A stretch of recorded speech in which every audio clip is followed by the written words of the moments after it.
नमस्कार मित्रों हमारे सामने कक्षा 7 की रुचिरा पाठ्य पुस्तक है और इस कक्षा में हम 10वां पाठ यानी पाठ 10 पढ़ेंगे, जिसका नाम है विश्व बंधुत्वम।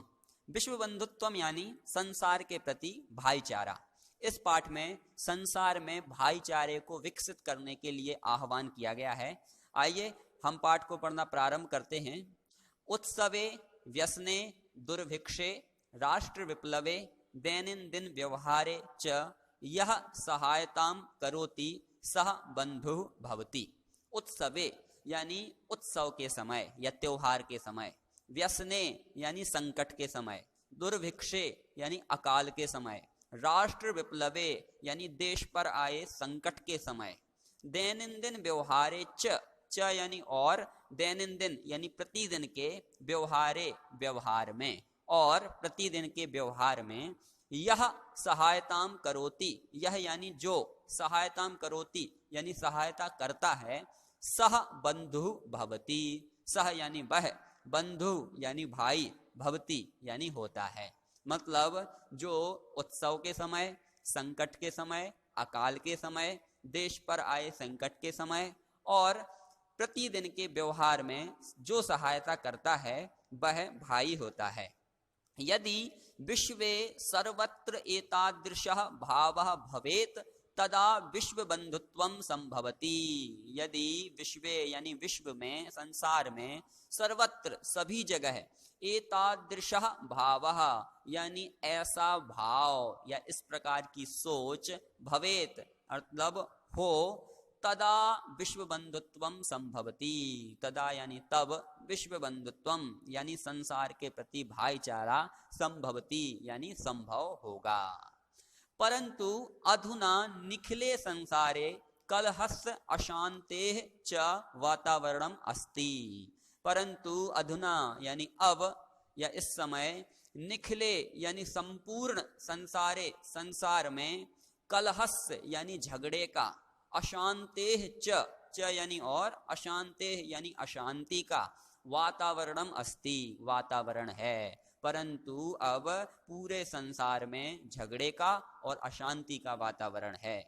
मानवाः परस्परम न विश्वसन्ति, मानवाः यानी मानव, परस्परम यानी एक दूसरे पर, न विश्वसन्ति विश्वास नहीं करते हैं, ते परस्य कष्टम स्वकीयम कष्टम न गणयन्ति। ते यानी वे सब मानव, परस्य यानी दूसरों का, कष्टम यानी कष्ट या दुख, दूसरों का दुख, स्वकीयम यानी अपना, कष्टम कष्ट, न गणयन्ति यानी नहीं मानते हैं, वे दूसरों का कष्ट अपना कष्ट नहीं मानते हैं।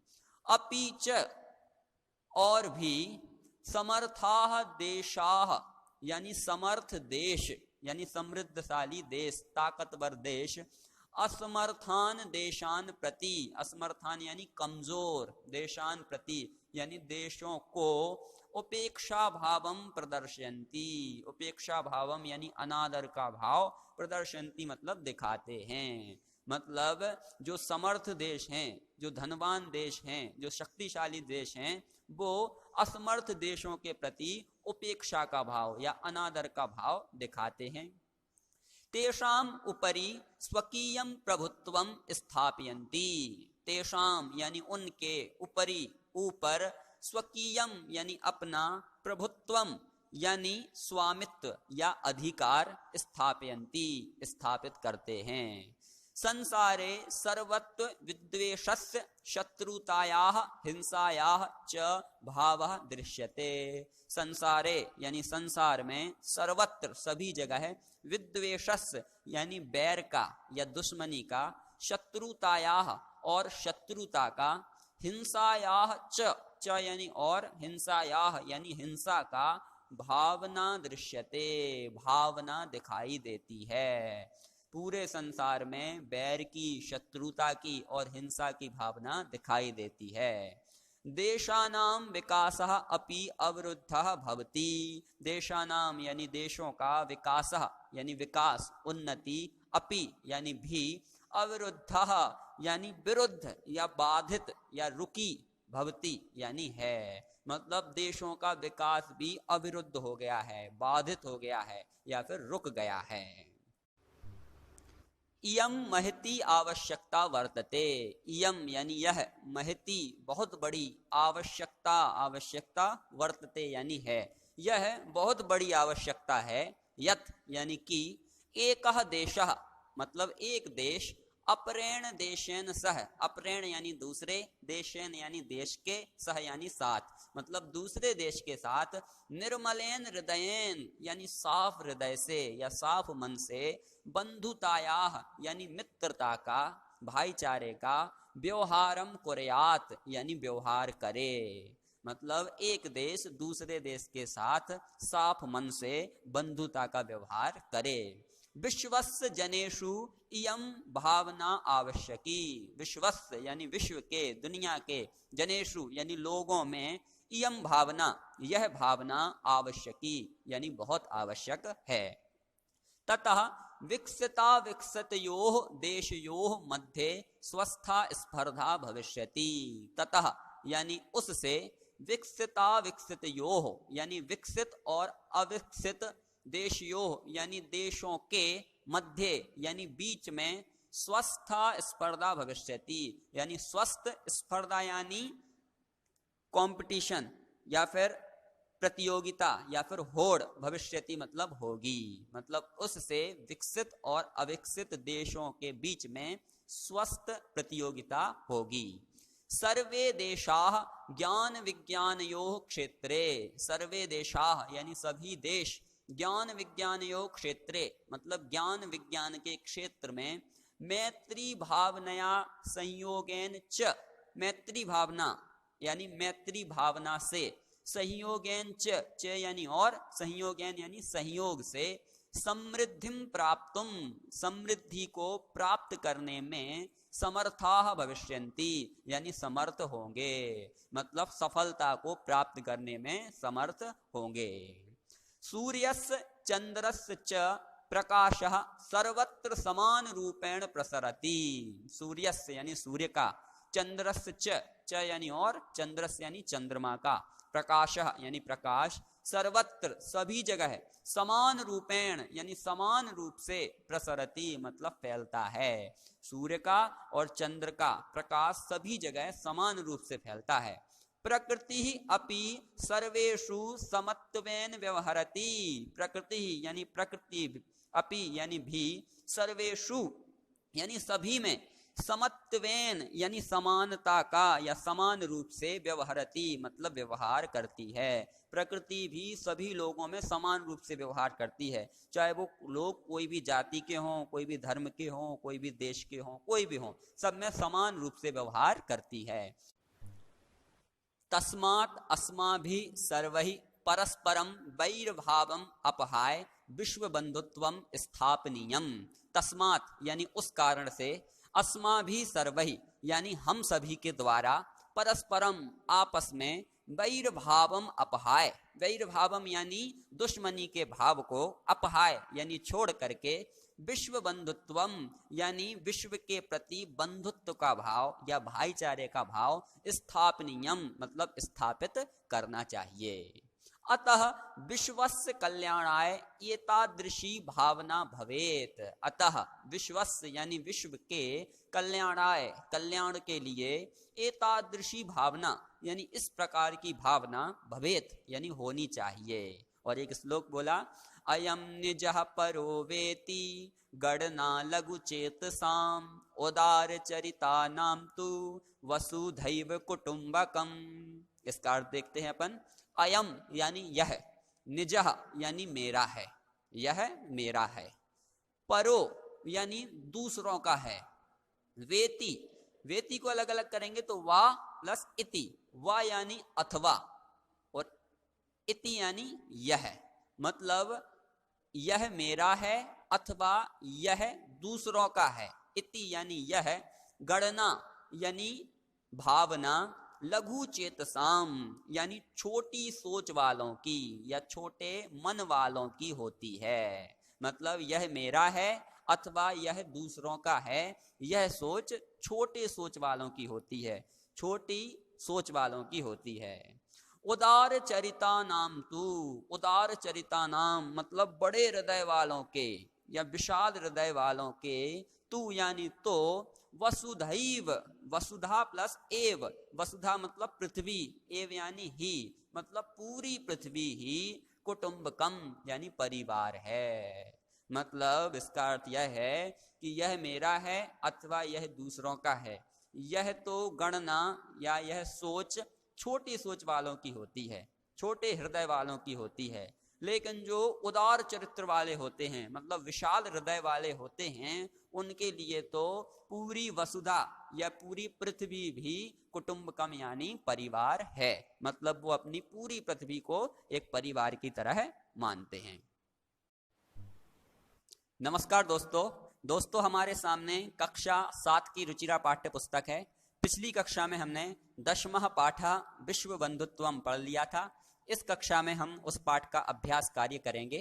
प्रश्न 1 है उच्चारणम कुरुत, मतलब नीचे दिए गए शब्दों का उच्चारण करना है। आइए हम करते हैं।